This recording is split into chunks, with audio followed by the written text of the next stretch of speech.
안녕하세요. 영성교육부의 이혜원 전도사입니다. 오늘 저는 책을 소개하기에 앞서 먼저 제가 추천할 책의 배경이 되는 아프가니스탄이라는 나라에 대해 먼저 소개하고자 합니다. 2021년 미군은 아프가니스탄에서 철수하기로 결정했습니다. 그리고 그 소식은 전 세계에 알려졌고, 저와 여러분들도 아마 뉴스를 통해서 이 소식을 들어보았을 것입니다. 당연히 아프가니스탄 사람들에게도 전해졌죠. 그런데 이 소식을 듣고 아프가니스탄 사람들은 큰 혼란에 빠졌습니다. 그리고 그들은 자신들의 나라를 탈출하기 위해 움직이기 시작합니다. 미군 수송기에 많은 사람들이 모였고, 이 수송기에는 한 대당 정원의 6배가 넘는 사람들이 타기도 했습니다. 사진으로 보기에는 비행기 아니라고 보기도 어려울 정도의 그러한 모습, 이러한 혼란이 이들 가운데 가득했습니다. 그러나 이 몇십 대 만의 수송기만으로 아프가니스탄을 빠져나가려 하는 사람들을 다 수용할 수는 없었습니다. 사람들은 공항으로도 모여들었습니다. 정상적인 수속을 밟아 비행기에 탑승하는 것이 아니라 비행기가 보이면 사람들은 서로 타기 위해 달려들었습니다. 그러나 수백 명을 태우는 비행기라도 이들을 다 수용하기에는 부족했습니다. 그래서 비행기에 타지 못한 사람들은 어리석은 선택을 하기도 했습니다. 비행기에 타지 못한 사람들은 비행기 안이 아니라 밖에 매달려서라도 아프가니스탄을 탈출하고 싶어 했습니다. 그러나 비행기가 이륙한 뒤 저 높은 상공에 올라갔을 때 그들은 계속해서 비행기와 함께 날아가지 못하고 결국 그곳에서 떨어지는 사람들도 그렇게 사망하는 사건들도 발생하기 시작했습니다. 이들은 정말 이렇게 비행기에 매달려서 착륙할 수 있을 거라고 생각했을까요? 왜 아프가니스탄 사람들은 자신들의 목숨을 걸어가며 자신들의 나라를 이렇게까지 탈출하려고 했을까요? 그것은 바로 미군이 철수하고 난 뒤에 다시 정권을 잡을 것으로 유력했던 탈레반으로부터 탈출하기 위한 것이었습니다. 탈레반은 아프가니스탄의 이슬람 극단주의 무장 단체입니다. 아프가니스탄 사람들은 이전에 탈레반 정권 아래서 살았던 경험을 가지고 있었습니다. 9.11 테러의 배후였던 빈 라덴을 잡기 위해 전쟁이 일어났고 미국은 아프가니스탄을 점령했습니다. 그로 인해 자연스럽게 아프가니스탄은 탈레반으로부터는 벗어날 수 있었습니다. 그런데 미군이 다시 철수한다라고 하니 이제 탈레반 정권이 또다시 들어설 것이라는 그러한 공포로 사람들은 큰 혼란에 빠졌던 것이고 이 나라를 탈출하고자 목숨을 걸었던 것입니다.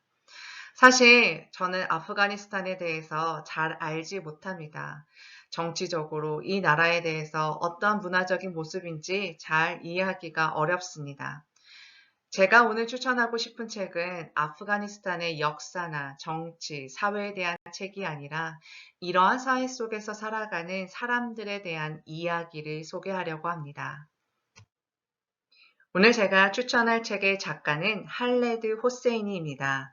이 작가는 아프가니스탄계 미국인입니다. 호세이니는 외교관인 아버지를 따라 이란과 프랑스 등에서 살다가 1980년 소련이 아프간을 침공하자 미국으로 망명해 정착했습니다.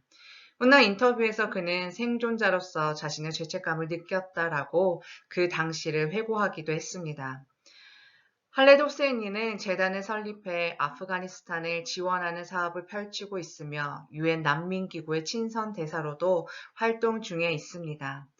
그는 한 인터뷰에서 자신의 책 한 권으로 아프가니스탄을 다 이해할 수 없다라고 말했지만 저는 호세인의 책을 통해 조금이나마 아프가니스탄에서 살아가는 사람들의 삶을 이해할 수 있었고 여러분도 그럴 거라고 생각합니다. 그의 대표작이며 첫 번째 책은 연을 쫓는 아이라는 책입니다. 이 책은 영화로도 제작되었습니다. 아마 여러분들 중에도 이 책의 제목을 들어봤거나 또는 읽었거나 영화를 본 사람도 있을 거라고 생각합니다. 그러나 오늘 제가 소개할 책은 그의 두 번째 책, 1000개의 찬란한 태양이라는 책입니다. 천개의 찬란한 태양이라는 이 소설은 1960년대부터 2003년까지의 아프가니스탄의 격동적 시대를 살아간 두 여인의 삶에 대한 이야기입니다. 이 소설의 주인공 마리암과 라일라는 한 남자의 첫 번째, 두 번째 부인입니다. 아프가니스탄에서 여성으로 살아가는 삶이 어떤 것인지 때로는 가슴 아프기도 했고 두 사람에게 희망의 소식이 들려지기를 간절히 바라는 마음으로 읽기도 했습니다. 이 책은 총 4부로 구성되어 있는데요. 1부는 마리암의 이야기로 시작됩니다. 사생하였던 마리암은 그녀의 어머니와 아버지로부터 상처받은 소녀로 15살의 나이에 30살이나 많은 남자와 결혼을 하게 됩니다. 이분은 라일라의 이야기입니다. 그녀는 전쟁으로 인해 부모님을 잃게 되었고 고아가 된 슬픔을 가진 소녀입니다. 3부는 마리암과 라일라가 한 남자의 부인으로 살아가는 시간을 그리고 있습니다. 또한 탈레반 정권 아래에서 여성들의 삶이 어떠한지도 볼 수 있는 그러한 내용입니다. 4부는 죽음의 슬픔과 그럼에도 다시 살아가는 삶에 대해서 쓰여져 있습니다. 제가 이 소설을 읽으며 가장 충격적이었던 것은 저와 같은 시대를 살아간 사람들의 이야기였다라는 것입니다.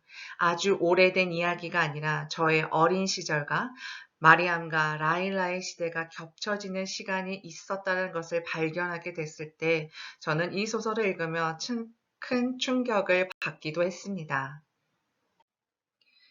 2021년 미군이 아프가니스탄에서 철수한 이후 아프가니스탄은 그들이 예견했던 것처럼 다시 탈레반이 정권을 잡았습니다. 그리고 이곳의 여성들은 다시 부르카를 입게 되었습니다. 부르카는 아프가니스탄 여성들의 의복, 복장입니다. 얼굴을 다 가린 것 같지만 가까이 다가가서 보면 이렇게 그물을 더 씌운 것처럼 생겼습니다. 이슬람 국가의 무슬림 여성들은 혼자 다니지 않습니다. 가족들, 특히 남성 가족들과 함께 다녀야 하는데요. 종교법에 의해서도 그래야 하겠지만 저는 저 부르카를 입고 혼자 밖을 다닌다는 것은 매우 위험한 것 같습니다. 부르카를 입고 보는 세상은 어떨까요? 부르카를 입고 밖을 본 사진입니다. 바로 앞도 선명하게 보이지 않습니다. 양옆은 전혀 보이지 않기 때문에 이것을 입고 혼자 길을 걷는 것은 매우 위험할 것처럼 보입니다. 그런데 그저 그들의 시야만 가리워진 것이 아니라 어쩌면 지금의 아프가니스탄은 그들의 마음도 영혼도 삶의 희망도 이렇게 가리워져 있지는 않을까요? 그저 한 권의 소설책일지 모르겠지만 두 여인의 삶에 대한 이야기이지만 저는 여러분들이 이 소설을 읽고 난 뒤에는 아프가니스탄을 위해 어떻게 기도해야 되겠다는 마음이 시작될 거라고 믿습니다. 그저 뉴스로만 아는 나라가 아니라 나와 상관없는 나라가 아니라 여러분과 같은 시대를 살아가고 있는 사람들의 삶에 관심을 갖게 되고 아프가니스탄에서 두려움 가운데 살아가는 사람들을 위해 기도하는 마음으로 읽어보기를 바라며 여러분들에게 이 책을 추천합니다. 감사합니다.